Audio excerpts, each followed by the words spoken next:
मुझे नाज है मेरे बेटे पर। मुंबई में सुबह के 7 बजे एक सुंदर सी सफेद बड़ी हवेली, जिसके बाहर के बड़े से दरवाजे पर लिखा हुआ था गायकवाड़ विला। चारों तरफ हरियाली और घने पेड़ों से घिरी हवेली के गार्डन में शेखर गायकवाड़ उम्र 50 अखबार पढ़ रहे थे। उनकी गंभीर आंखों पर ध्यान देते हुए उनकी पत्नी ज्योति उम्र 50 पास आई और कंधे पर हाथ रखते हुए पूछा, सुनिए, क्या हुआ? शेखर ने कहा, तुम्हारे बेटे के बारे में कुछ छपा है। ज्योति ने उत्सुकता से अखबार लिया। पढ़ते ही उनकी खुशी गंभीरता में बदल गई। शेखर ने गहरी सांस लेते हुए कहा, मैं इस लड़के से बेहद प्यार करता हूं, और समझ नहीं आता इसे इतना गुस्सा क्यों आता है। ज्योति मुस्कुराते हुए बोली, आप भूल रहे हैं, जवानी में आप भी ऐसे ही गुस्से वाले थे। हमारा बेटा दिल का साफ है और आपके जैसा है। शेखर बोले, गुस्सा एक नेता के लिए ठीक नहीं। ज्योति ने जवाब दिया, फिर भी हमारा बेटा पूरे महाराष्ट्र का सबसे बड़ा नेता है। जनता उसे प्यार भी करती है और उसके गुस्से से भी डरती है। शेखर अखबार में बेटे की तस्वीर पर हाथ फेरते हुए बोला, मुझे गर्व है उस पर। बस चाहता हूं इसका गुस्सा कोई संभाल ले। ज्योति मुस्कुराई, वो काम तुम्हारी बहू करेगी। दोनों हंसी मजाक में खो गए। हवेली के अंदर रीति उम्र 20 और रियांश उम्र 24 रिमोट के लिए भाग दौड़ कर रहे थे। आखिरकार सुलह कर दोनों ने न्यूज चैनल लगा दिया। स्क्रीन पर उनके बड़े भाई रुद्रम गायकवाड़ की खबर छाई हुई थी। न्यूज एंकर ने बताया, कल की मीटिंग में रुद्रम गायकवाड़ ने विरोधी नेता गोकुल देशमुख को थप्पड़ मारा। वजह, गोकुल ने महिला शिक्षा को फालतू बताया, जो रुद्रम को सहन नहीं हुआ। रीति गर्व से बोली, मेरे भाई ने सही किया। रियांश ने हामी भरी, बाबा सही कहते हैं, भाई को गुस्सा ज्यादा आता है, लेकिन भाई ने हमेशा महिलाओं के हक के लिए लड़ाई लड़ी है। रीति ने जोड़ा, हाँ, पर उनके गुस्से की वजह से कोई लड़की उनके करीब नहीं आ सकती। न्यूज चैनल पर रुद्रम की हैंडसम तस्वीर थी। दिलकश व्यक्ति और रुतबे के बावजूद रुद्रम प्यार से कोसों दूर थे। उनका मकसद सिर्फ महाराष्ट्र और भारत में अपना दबदबा कायम करना था। वहीं अंधेरी ईस्ट में बना सौगात आश्रम, हरियाली से घिरा एक छोटा सा खूबसूरत आश्रम 80 अनाथ बच्चों का घर था। इसे 22 वर्षीय शिवाक्षी शिवू ने अपनी मेहनत और प्यार से संजोया था। पिछले 3 सालों से शिवू का मकसद बच्चों को माता पिता जैसे स्नेह देना था। आश्रम के बीचों बीच एक बड़ा सा घर था, जिसमें बच्चों के रहने, खेलने और पढ़ने की सारी सुविधाएं थी। घर के बाहर फूलों का खूबसूरत बगीचा था, जिसकी महक पूरे आश्रम में फैलती थी। सुबह की हल्की धूप में बच्चे गार्डन में खेल रहे थे। 6 साल का शैतान विशु, जो शिवू का सबसे लाडला था, रमा काकी से पूछ बैठा, माझी शिवू कुठे गेली? उसकी मासूम बातें सुनकर रमा काकी ने उसे गोद में उठाया। विशु ने गर्व से कहा, मैं शिवू से शादी करूंगा और उसका ध्यान रखूंगा। तभी शिवू की दिलकश आवाज सुनाई दी। सबने पलटकर देखा। 22 साल की शिवू पीच कलर की ड्रेस में, खुले बाल और नामात्र मेकअप के साथ खड़ी थी। उसकी बड़ी बड़ी आंखें, नाक पर काला तिल और हल्की मुस्कान ने उसकी नेचुरल खूबसूरती को और निखार दिया। शिवू का स्नेह और आकर्षक व्यक्तित्व आश्रम की जान था। शिवाक्षी के आश्रम में कदम रखते ही बच्चों के चेहरों पर मुस्कान आ गई। विशु, उसका सबसे लाडला, दौड़कर उसके पैरों से लिपट गया। शिवाक्षी ने उसे गोद में उठा लिया और उसकी धूप से लाल हुई त्वचा पर रुमाल रखते हुए कहा, तुझे कितनी बार कहा है धूप में मत खेला कर। विशु ने जवाब में उसका गाल छूते हुए चुटकी ली। शिवू, तेरी स्किन भी टमाटर जैसी लाल हो गई है, तू पूरी रसदार टमाटर लग रही है। शिवाक्षी बच्चों को नाश्ते के लिए बुलाकर अंदर ले गई। सब बड़े डाइनिंग टेबल पर बैठकर खाने लगे। रमा काकी ने शिवाक्षी से पूछा, कल रात जो आया था कोई पता चला? शिवाक्षी ने कहा, कोई नशे में भटका होगा। आप चिंता मत करें, मैं संभाल लूंगी। बातों के बीच टीवी पर खबर आई कि रुद्रम गायकवाड़ ने एक नेता को थप्पड़ मार दिया। प्रीति 12 साल की बच्ची खुशी से बोली, क्या अंकल कितने हैंडसम है। शिवाक्षी ने खबर को नजरअंदाज करते हुए विशु को खिलाना जारी रखा। सब लोग हंसने लगे और न्यूज देखने लगे। शिवाक्षी को उससे कोई मतलब नहीं था। उसके लिए सभी नेता एक जैसे थे और ये रुद्रम तो था ही बड़ा घमंडी और गुस्से वाला, जिसे बस अपनी शान और शौकत से ही मतलब था। दूसरी तरफ पाली हिल मुंबई में 15 मंजिला इमारत के 4वें माले पर कांच से घिरा एक आलीशान ऑफिस था। ऑफिस के बीचों बीच बड़ी कांच की टेबल और एक शानदार चेयर रखी थी। चेयर पर बैठा एक आदमी दीवार की ओर पैर पर पैर रखकर सिगरेट की कश लेते हुए धुआं छोड़ रहा था। उसके पीछे खड़ा काले सफारी सूट में एक व्यक्ति उसे चुपचाप देख रहा था। थोड़ी देर बाद उसने कहा, भाऊ। सिगरेट का कश लेते हुए आदमी ने जवाब दिया, सफारी सूट वाले ने कहा, भाऊ, नकुल मानहानि का केस दर्ज कराने की बात कर रहा है आपके खिलाफ। यह सुनकर आदमी के चेहरे पर एक शैतानी मुस्कान आई। उसने अपनी चेयर घुमाई और सफारी वाले को देखकर कहा, पाटिल, करने दे उसे, बेचारा घबराया हुआ है। उसके कच्चे चिट्ठे मेरे पास हैं। पाटिल ने पूछा, भाऊ कहो तो साले को उठा लाऊं? आदमी ने सिगरेट का धुआं छोड़ते हुए ठंडे लहजे में कहा, क्यों इतना झंझट, उछलने दो। 3 दिन बाद उसका वही हाल होगा जो बाकियों का किया था। दूसरी तरफ गायकवाड़ विला के हॉल में बड़े सोफे पर पंडित जी बैठकर कुंडलियां देख रहे थे। सामने शेखर जी, ज्योति जी और उनके बच्चे रियाज व रीति मौजूद थे।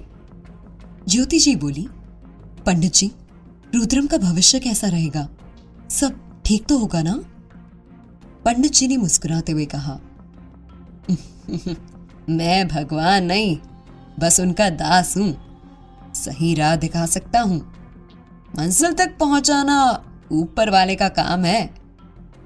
शेखर जी बीच में बोले, रुद्रम की चिंता मत करो, वो अपने दुश्मनों को खुद संभाल सकता है।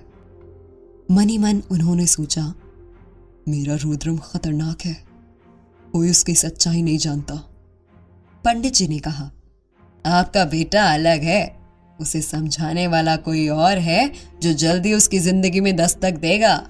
इसी बीच गाड़ियों के हॉर्न की आवाज सुनाई दी। विला का बड़ा काला गेट खुला और 4 गाड़ियां अंदर दाखिल हुई। गाड़ियों से काले कपड़ों में बंदूकधारी बाहर निकले। बीच की गाड़ी से पाटिल उतरा और दरवाजा खोला। चमचमाते काले जूते में एक पैर बाहर आया। गाड़ी से उतरे रुद्रम गायकवाड़ के चेहरे पर रौब और ठंडा गुस्सा था। काली शर्ट और कोटी, हाथ में महंगी घड़ी और स्लीव्स फोल्ड करते हुए वे हवेली की ओर बढ़े। ज्योति जी उत्साह से बेटे का स्वागत करते हुए बोली, चलो बेटा, जरूरी काम है। रुद्रम ने जवाब दिया, आई, जो काम छोड़कर आया हूं वो इस काम से ज्यादा जरूरी था। वो गुस्से में सीधा अंदर चला गया। हॉल में सब बैठे थे, लेकिन उसने किसी की तरफ देखे बिना अपने कमरे की ओर कदम बढ़ाए।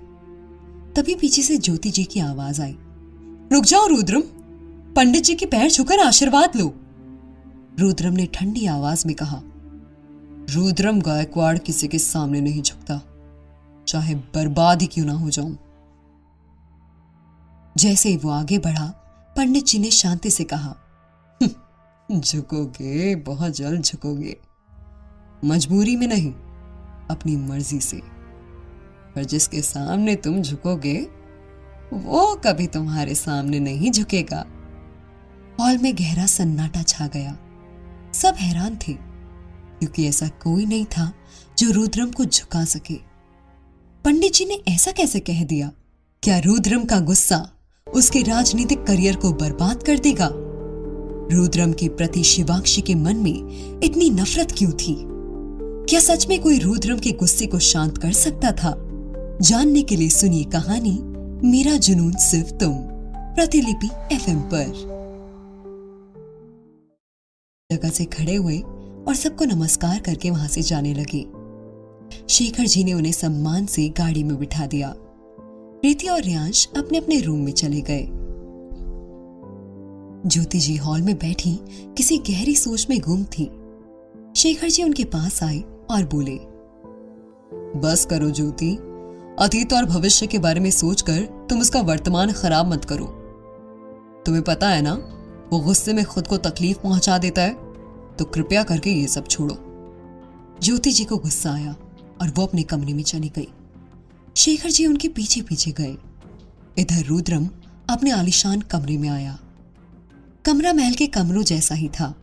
सारी सुख सुविधाएं उपलब्ध थीं, पर वहां पर रहने वाला आदमी हर वक्त गुस्से में रहता था। रूम के बीचों बीच एक बड़ा सा बेड था, जिसके ऊपर छत पर बड़ा सा झूमर लटक रहा था, जिसमें से पीली रोशनी पूरे कमरे को बेहद खूबसूरत बना रही थी। बेड के बिल्कुल साइड में पानी का पूल था और जिसके नीले पानी में झूमर की पीली रोशनी पड़ रही थी। पूल के ठीक सामने एक बड़ी सी खिड़की थी, जिससे रात में चांद की रोशनी सीधी बेड पर और पूल पर पड़ती थी। रुद्रम ने सारी लाइट्स बंद कर दी और अपने कपड़े उतारकर सिर्फ पैंट में पूल के अंदर चला गया। उसने एक बटन दबाया तो अचानक पूल का सारा पानी गायब हो गया और तभी एक सीक्रेट दरवाजा उसके सामने आया। रुद्रम ने उसे खोला और अंदर चला गया। वहीं सौगात आश्रम में सभी ने नाश्ता कर लिया था। शिवाक्षी ने सभी बच्चों को स्कूल भेज दिया था। विशु अभी स्कूल नहीं जाता था, पर कुछ महीनों में उसे भी स्कूल भेजने की तैयारी थी। सभी बच्चे बस में बैठकर चले गए। शिवाक्षी ने सबको बाय कहा और उसकी गोद में चिपका हुआ नन्हा विशु भी अपने छोटे छोटे हाथों से बाय कर रहा था। बच्चों के जाने के बाद वो अंदर आई। विशु को अपने कमरे में ले गई और उसे बेड पर बैठाकर खुद लैपटॉप पर काम करने लगी। विशु ने मुंह फुलाकर कहा, शिवू, तू अब मुझसे प्यार नहीं करती। शिवाक्षी मुस्कुराते हुए काम करती रही, जिससे विशु का गुस्सा और बढ़ गया। वो खड़ा होकर उसके पास आया, गोद में चढ़कर गले से लिपट गया। शिवाक्षी ने उसे सहलाते हुए कहा, तू तो पूरा जल कुकड़ा है। विशु ने तपाक से कहा, मैं जल कुकड़ा नहीं, तेरा होने वाला पति हूं। इस पर शिवाक्षी हंस पड़ी। उसने उसे गले लगाया और माथे को चूमते हुए कहा, पति देव, अपनी पत्नी को काम करने दीजिए, ध्यान मत भटकाइए। विशु ने उसके गालों पर जोर से किस किया और अपनी बुक्स पढ़ने लगा। शिवाक्षी भी पढ़ाई में लग गई। शिवाक्षी MBA कर रही थी और कॉलेज का मालिक रुद्रम था, लेकिन उसे ये पता नहीं था। उसने हाल ही में एडमिशन लिया था और कॉलेज के बाद एक अच्छी पोस्ट पर नौकरी कर रही थी। इसी सैलरी से वो सौगात आश्रम और अपने खर्चे चला रही थी। सौगात आश्रम मुंबई का एक प्रसिद्ध आश्रम शिवाक्षी की मेहनत का परिणाम था। हालांकि इसकी बेशकीमती जमीन पर नेताओं की बुरी नजर थी। वो राजनीतिक फायदों के लिए आश्रम का इस्तेमाल करना चाहते थे, लेकिन शिवाक्षी ने इसे सुरक्षित रखने का प्रण लिया था। दोपहर में बच्चे स्कूल से लौटे। शिवाक्षी ने उन्हें हाथ मुंह धोने को कहा। विशु उसके साथ साथ घूमता रहा। शाम को बच्चों को खाना खिलाने के बाद उसने सभी को सुला दिया। अगले दिन सुबह शिवाक्षी को 7 बजे ही कॉलेज जाना था, इसलिए उसने काकी से कहकर बच्चों को स्कूल भेजने का बंदोबस्त कर दिया। विशु को अपनी गोद में लेकर और कॉलेज का बैग लेकर शिवाक्षी ने सभी बच्चों को बाय कहा और अपनी स्कूटी पर बैठकर अपने कॉलेज के लिए निकल गई। दूसरी तरफ गायकवाड़ विला में छत पर एक आदमी अपना पसीना बहाए जा रहा था। उसकी मस्कुलर बॉडी धूप की वजह से चमक रही थी। उसके पीठ पर बड़े अक्षरों में ओम लिखा हुआ था, जिसके बारे में किसी को नहीं पता था सिवाय रुद्रम के। रुद्रम ने 100 से भी ज्यादा पुशअप्स किए और खड़ा हो गया। उसके चेहरे पर कोई भाव नहीं था। उसने अपना शर्ट पहना और नीचे अपने रूम में चला गया। कुछ देर में नहा धोकर तैयार हो गया। आज उसे MBA कॉलेज जाना था, क्योंकि कॉलेज का पहला सत्र अब शुरू हो चुका था और बतौर मालिक उसे वहां जाकर स्टूडेंट से रूबरू होना था। शिवाक्षी अपनी स्कूटी रोककर एक छोटी बिल्डिंग के सामने रुकी, जिसके ऊपर लिखा था बेबी सिटिंग। विशु को गोद में लेकर वो अंदर गई। विशु अपनी बड़ी बड़ी आंखों से सब कुछ देख रहा था और उसके हाथ पकड़े हुए था। अंदर जाकर शिवाक्षी की मुलाकात 30 साल की विनीता भाभी से हुई। शिवाक्षी ने विनम्रता से कहा, नमस्ते भाभी, ये है विशु, इसका 12 बजे तक आपको ध्यान रखना होगा। विनीता ने प्यार से विशु की ओर देखकर कहा, चिंता मत कर, मैं इसका अच्छे से ध्यान रखूंगी। शिवाक्षी घुटनों के बल बैठकर विशु से बोली, देख, तुझे आश्रम छोड़ सकती थी, लेकिन तू अकेला बोर हो जाता। यहाँ बच्चों के साथ रहेगा, मैं पास में ही कॉलेज में हूँ। विशु ने मासूमियत से कहा, मैं तेरे बिना कैसे रहूं शिवू? शिवाक्षी ने हंसते हुए उसे गले लगाया। मैं जल्दी आ जाऊंगी, तो अपना ध्यान रखना। विशु ने शिवाक्षी के गाल पर हाथ रखकर कहा, तू भी अपना ध्यान रखना, तू मेरी होने वाली पत्नी है। शिवाक्षी मुस्कुराई, उसके गाल चूमे और विनीता को सब समझाकर जाने लगी। तभी पीछे से विशु की आवाज आई, शिवाक्षी। मुड़कर देखा तो विशु छोटी बाहें फैलाए खड़ा था। वो दौड़कर उसके गले लग बैठी। विनीता फिर विशु को बच्चों के पास ले गई और शिवाक्षी ने मुस्कुराते हुए बिल्डिंग से बाहर कदम रखा। बाहर सड़क खाली थी, पुलिस खड़ी थी और अचानक तेज हॉर्न के साथ काली गाड़ियों का काफिला गुजरा। लोगों में उत्साह था, शायद कोई बड़ा नेता जा रहा था। शिवाक्षी ने ध्यान नहीं दिया और अपनी स्कूटी लेकर कॉलेज की ओर बढ़ गई। एक बड़ा सा कॉलेज जिसके चारों तरफ ऊंची दीवारें थी और बड़े से मेन गेट के ऊपर लिखा हुआ था गायकवाड़ MBA कॉलेज। आज वहां बहुत भीड़ थी और चारों तरफ शोर मचा हुआ था। वो भी क्यों ना, इस कॉलेज के मालिक और इतने बड़े राजनेता मिस्टर रुद्रम गायकवाड़ जो आने वाले थे। पूरे कैंपस में पुलिस चारों तरफ फैली हुई थी रुद्रम की सुरक्षा के लिए। मीडिया का जमावड़ा पहले से ही हो गया था। सभी को एंग्री यंग मैन से जो मिलना था। कॉलेज की लड़कियां तो बस रुद्रम को देखने के लिए आई थी। एंग्री यंग मैन से जो मिलना था। कॉलेज की लड़कियां तो बस रुद्रम को देखने के लिए आई थी, क्योंकि वो था ही इतना हैंडसम और कातिल। कुछ ही देर में गेट खुला और पुलिस की गाड़ी अंदर आई और उसके पीछे काले कलर की गाड़ी भी अंदर आई। पुलिस वाले आकर तैनात हो गए। सभी गाड़ियां अंदर आकर रुकी। काले कपड़े पहने गार्ड्स हाथ में बंदूक लिए नीचे उतरे और चारों तरफ फैल गए। ब्लैक मर्सिडीज में से पाटिल बाहर आया और उसने गाड़ी के पीछे वाला गेट खोला तो उसमें से एक बेहद आकर्षक आदमी अपने रौब और गुरूर के साथ बाहर निकला। उसने काले कलर के कोट पैंट पहने हुए थे और कोट की पॉकेट पर इंडिया के झंडे का ब्रोच लगा हुआ था जो चमक रहा था। आंखों पर काला चश्मा लगा हुआ था, पर उसकी बाज जैसी आंखें सब कुछ नोटिस कर रही थी। रुद्रम को देखकर वहां बहुत शोर मचने लगा और भीड़ नियंत्रण से बाहर होने लगी, पर पुलिस अधिकारी और हथियारों से लैस गार्ड्स ने सब कुछ कंट्रोल कर रखा था। कॉलेज की लड़कियां रुद्रम को देखकर पागल हुए जा रही थी। हर कोई उसे छूने की तलब लिए बैठी थी, पर वो जालिम ना जाने किसको इजाजत देगा जो उसे छुए। कॉलेज के MD आगे आए और रुद्रम से हाथ मिलाकर कुछ बात करने लगी। शिवाक्षी कॉलेज से बाहर आई। उसने देखा बहुत भीड़ हो रखी थी। उसको गुस्सा आने लगा और वो बोली, पक्का वो नेता यहीं आया होगा और अपने फर्जी भाषण से सबको बुद्धू बनाएगा। ओफो पप्पा, मैं कैसे अंदर जाऊं? भीड़ कितनी हो रही है। शिवाक्षी जोर जोर से हॉर्न बजाने लगी और सबको साइड होने का बोलने लगी। हॉर्न की आवाज से काफी लोग साइड में हट गए और उसने अपनी स्कूटी अंदर घुसा दी। पूरे रास्ते उसको भीड़ मिली। वो झल्लाती हुई आगे बढ़ी और कुछ दूर गाड़ियों के पास अपनी स्कूटी को पार्क कर दिया, अपना बैग लिया और भीड़ की तरफ बढ़ने लगी। शिवू वहां जाकर खड़ी हो गई, पर उसे कुछ दिखाई नहीं दिया कि सामने कौन खड़ा है। तभी उसके दिमाग में एक आइडिया आया और वो बिल्डिंग के अंदर चली गई। शिवाक्षी 2nd फ्लोर पर गई और उसकी लॉबी में आकर खड़ी हो गई और नीचे कैंपस को देखने लगी। बीचों बीच एक आदमी खड़ा था जिसके चेहरे पर दुनिया भर का घमंड था और वो अपने रौब से MD से बात कर रहा था। तेज धूप शिवाक्षी के पूरे बदन पर पड़ रही थी, जिस कारण उसके शरीर की पूरी परछाई नीचे जमीन पर बन रही थी। एमडी से बात करते हुए रुद्रम की नजर जमीन पर दिख रही परछाई पर पड़ी। एक लड़की की परछाई बन रही थी जिसके बाल हवा में लहरा रहे थे और उसका ड्रेस भी उड़ रहा था। वो चुपचाप खड़ी थी और नीचे देख रही थी।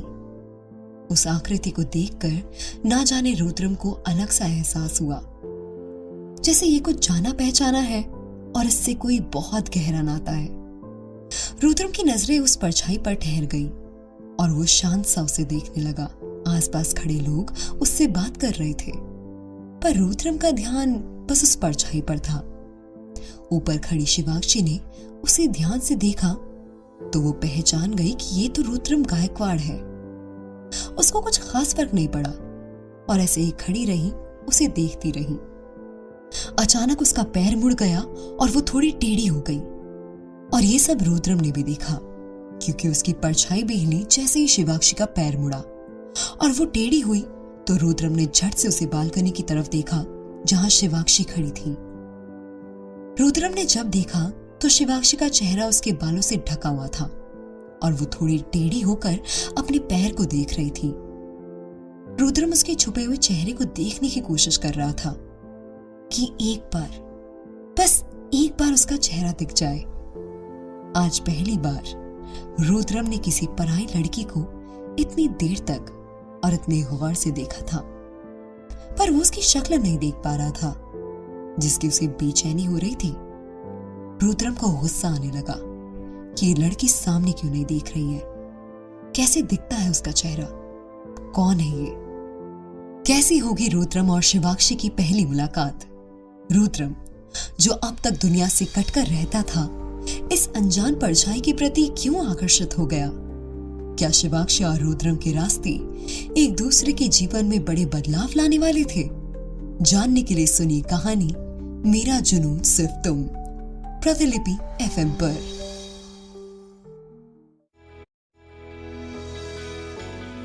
एपिसोड 3। आंखों से अनकही शिकायतें।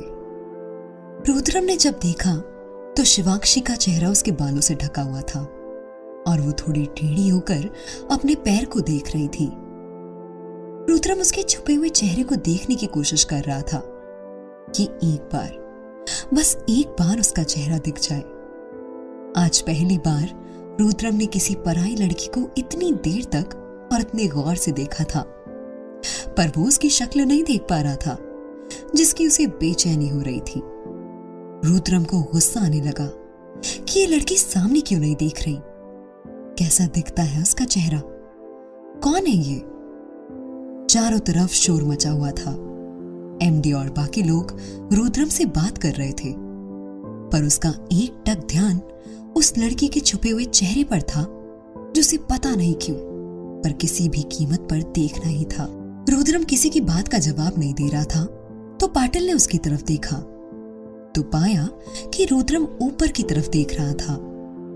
पाटिल ने उसकी नजरों का पीछा किया तो देखा कि वहां एक लड़की खड़ी है जिसके चेहरे को उसके बालों ने ढक रखा है और रुद्रम बेचैनी से उसे देख रहा है। पाटिल को तो यकीन नहीं हो रहा था कि उसके भाऊ किसी लड़की की तरफ देख भी सकते हैं, वो भी इतनी देर तक। शिवाक्षी ने अपना ड्रेस ठीक किया और वापस नीचे देखने लगी। तभी उसकी नजर रुद्रम पर पड़ी जो उसे ही देख रहा था। शिवाक्षी ने अपनी आंखें छोटी करके उसकी तरफ देखा और अपने चेहरे पर आते हुए बालों को दूर किया।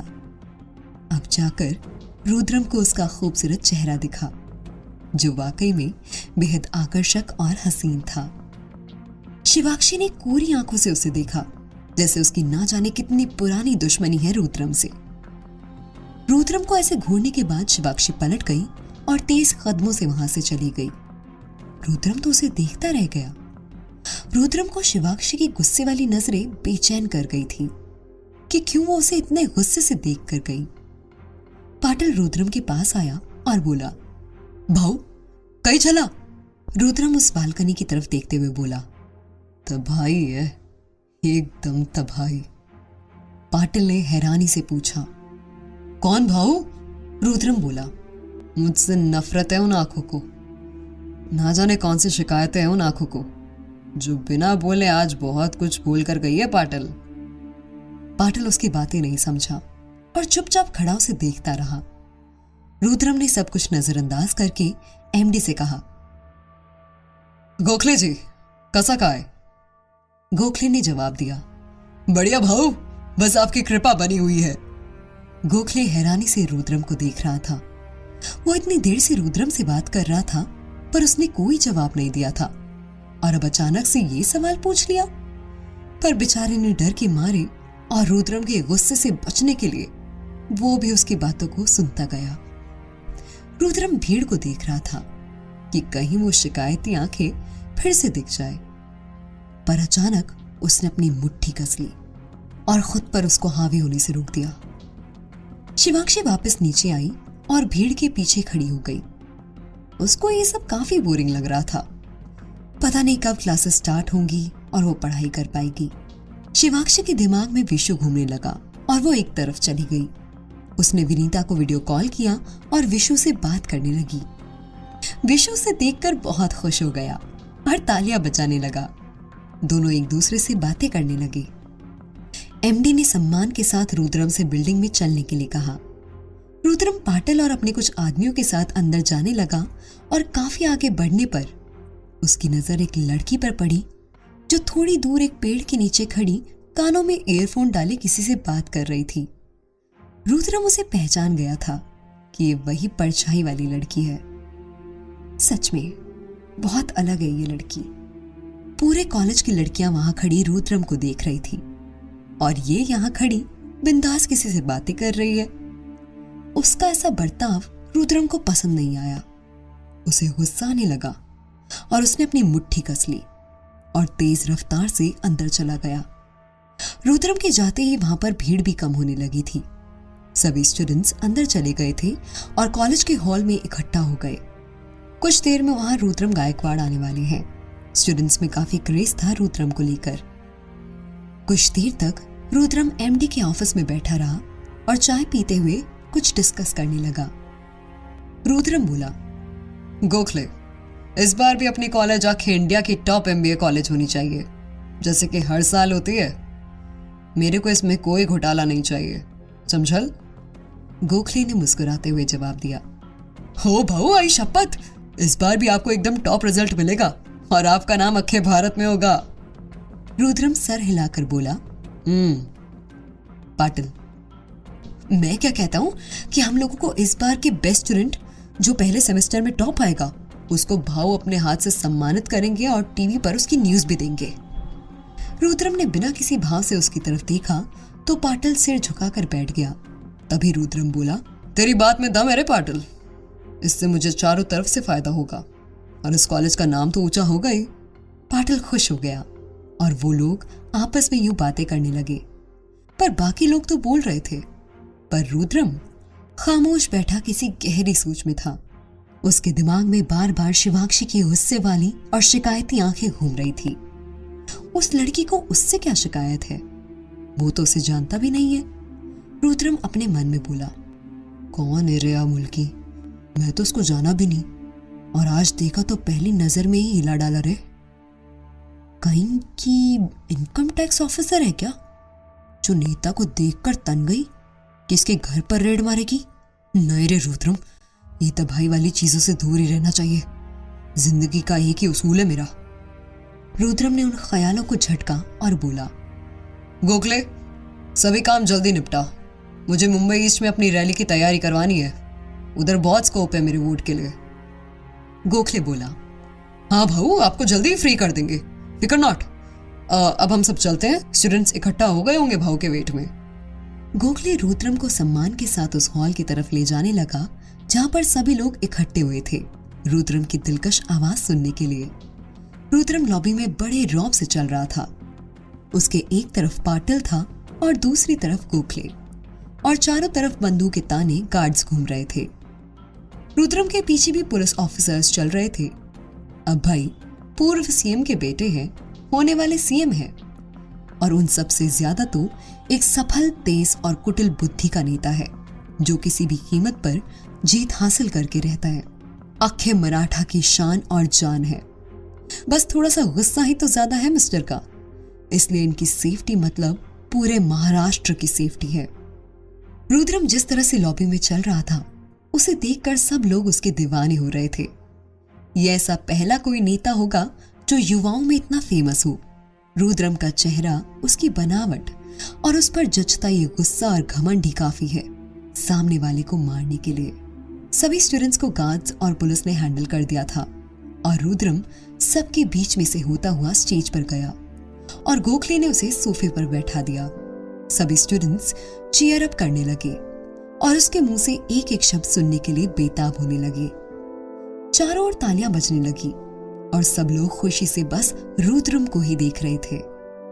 वो बिना किसी भाव में वहां बैठा था और नजरें तो आया तब से बेचैन ही थी।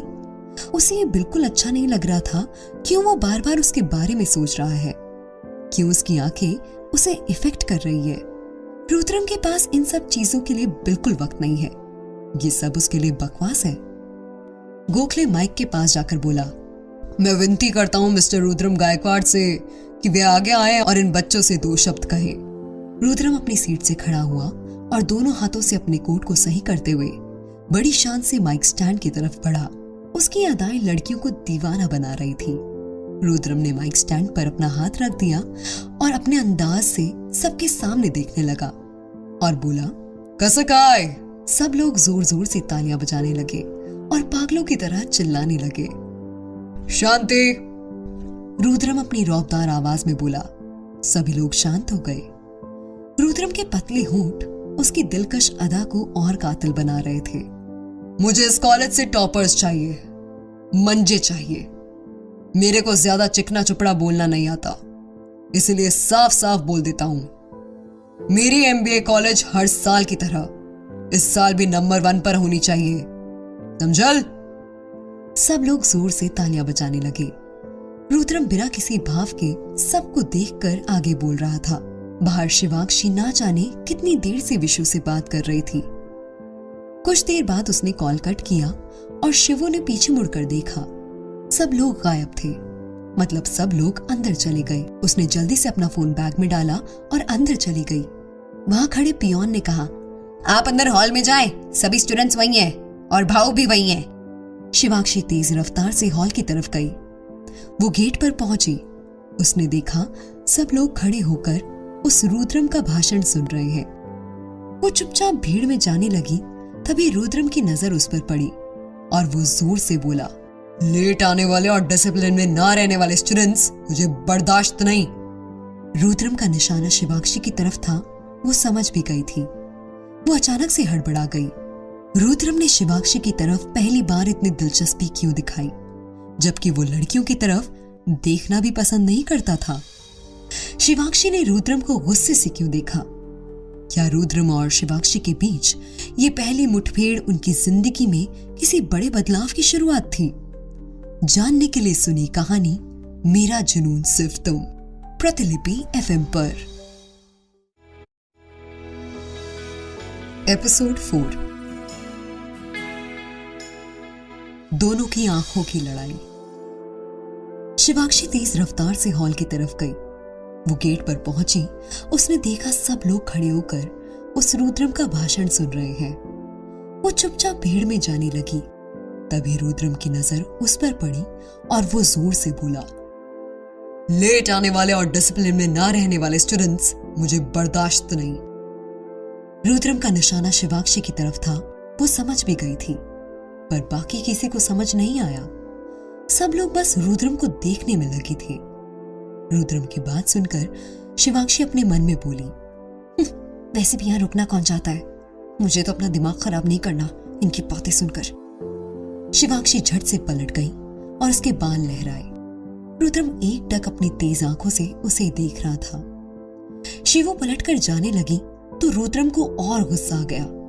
उसे पता नहीं क्यों, पर इस लड़की का यूं रूखा व्यवहार अच्छा नहीं लग रहा था। उसे इस पर गुस्सा भी आ रहा था और उसकी अटेंशन भी चाहिए थी। शिवू जाने लगी तभी उसके कानों में तेज आवाज आई और वो रुक गई। खबरदार कोई इस हॉल से बाहर गया तो, वरना आई शपथ मैं उसे छोड़ूंगा नहीं। सब लोग एक साथ पीछे देखने लगे, पर शिवांक्षी ठहरी होशियार। वो फटाफट से भीड़ में यूं खड़ी हो गई जैसे वो कब से यहीं खड़ी हो और बेकसूरों की तरह इधर उधर देखने लगी। उसे फालतू में लोगों की नजरों में आना नहीं था। सब लोग देखने लगे पर किसी को कुछ समझ नहीं आया कि भाव किसको बोल रहे हैं। पाटिल को समझ आ चुका था कि अब उसके भाव को गुस्सा आने लगा है। वो भी इधर उधर देख रहा था पर किसी को कोई नहीं दिखा। उधर शिवाक्षी और रुद्रम की आंखें आपस में लड़ रही थी। दोनों एकटक एक दूसरे की आंखों में झांक रहे थे। शिवाक्षी बेखौफ उसे देख रही थी और रुद्रम को तो उसकी बेरुखी ही समझ नहीं आ रही थी, पर गुस्सा उसे भी आ रहा था। स्टूडेंट्स की भीड़ में सबसे पीछे खड़ी लड़की, जिसकी बस काली गहरी आंखें दिख रही थी और वो भी बस रुद्रम को देखे जा रही थी। रुद्रम उसकी आंखों में खोता जा रहा था और खुद को रोक नहीं पा रहा था। सभी स्टूडेंट्स और बाकी लोग रुद्रम की तरफ देखने लगे। वो खामोश खड़ा था और माइक को अपनी मुट्ठी में भींच लिया था। तभी पाटिल उसके पास आया और उसके कंधे पर हाथ रखकर बोला, नको भाऊ, इधर गुस्सा नहीं, इन सभी का वोट हमको लगेगा। एक एक स्टूडेंट्स कीमती है अपने लिए, खुद को संभालो भाऊ। पाटिल के कहने पर रुद्रम थोड़ा शांत हुआ और शिवाक्षी की आंखों में आंखें डालकर देखने लगा और बोला, अच्छा तो मैं क्या कह रहा था, हाँ याद आया, मेरे को मेरी कॉलेज में बगावत करने वाले स्टूडेंट्स नहीं चाहिए। सबकी जुबान जब जब खुलेगी तो क्वेश्चन का आंसर देने के लिए बस, इसके अलावा नको। सब लोग समझ रहे थे कि रुद्रम सबको खुली धमकी दे रहा था और सब उससे डर भी रहे थे। पर कुछ भी हो जाए, रुद्रम है सबका फेवरेट, इसलिए उसकी चाहे धमकी ही क्यों ना हो, सब मानेंगे। रुद्रम ने ये धमकी खासकर शिवाक्षी के लिए दी थी, क्योंकि वो समझ गया था कि ये लड़की आगे जाकर पक्का बगावत करेगी और रुद्रम के सामने खड़ी होगी। दोनों अभी भी एक दूसरे को देख रहे थे। शिवाक्षी